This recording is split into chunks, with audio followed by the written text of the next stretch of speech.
answers yes, or he answers no, or he answers wait. And the problem is we take wait as a no answer. But God knows when it's best for him to wait, because we learn to trust in him. That's the reason why he allows God's people to go through the tribulation in the end time, to reveal to the world that even though the worst may come to them, they lose everything. The adversary takes everything they have. God is going to prove to the universe that he has a group of people who are absolutely loyal to him, though the heavens fall. And the challenges of the devil against God are going to be answered once and for all. There will be a whole generation of saints who will be faithful to God in the worst circumstances, even willing to face death if necessary. So is suffering a blessing? Will the delay during the time of trouble be a blessing for God's people? It most certainly will be. But do we need to withstand delays today in smaller things in our lives? Yes, this is rehearsal, folks. Let's not get aggravated over our little trials and tribulations. You know, we might lose a job and we might have some family strife and we might have lost some money in the stock market or whatever. You know, let's not get bent out of shape over all of that. Let's trust in God. Let's continue coming to him in times of relative prosperity, because the time is coming when we will have to come to him in times of severe crisis and adversity.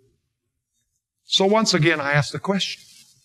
When Jesus ended the parable, he finished with the question. Nevertheless, when the Son of Man comes, will he find faith in the earth? In other words, will he find this kind of faith? The faith that is illustrated by the widow, by Jacob, by Job, by the 3 young men in the furnace, by the Canaanite woman, by Jesus, who kept on coming and coming. Jesus says, when the Son of Man comes, will he find this kind of faith and patience, perseverance on the earth? Unfortunately, the parable ends with a question. And you wonder, as you read the parable, whether this question is answered yes or no. Is God going to have a group on the earth that will have the kind of faith that this widow had? Well, I praise the Lord that the answer is not found in Luke chapter 18, but it is found in Revelation. The 2 verses that we began our study with today, Revelation chapter 13 and verse 10. Revelation chapter 13 and verse 10. Is God going to have a people who have this characteristic? Absolutely. It says there, he who leads into captivity shall go into captivity. He who kills with the sword must be killed with the sword. Here is the patience and the faith of the saints. Is God going to have a group who have the faith and patience of the saints in the midst of the trial? Absolutely. And as we read at the conclusion of the 3rd angel's message, immediately after God has spoken about the beast, his image, his mark, the number of his name, we find this declaration. There is going to be a group who will have this kind of faith.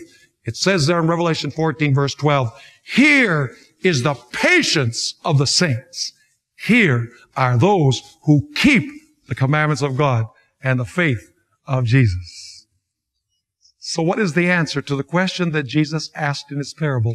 Will he find faith? Will he find the patience of the saints on the earth? The answer in the book of Revelation is a resounding yes. And the question is, will we be among those who have the patience of the saints?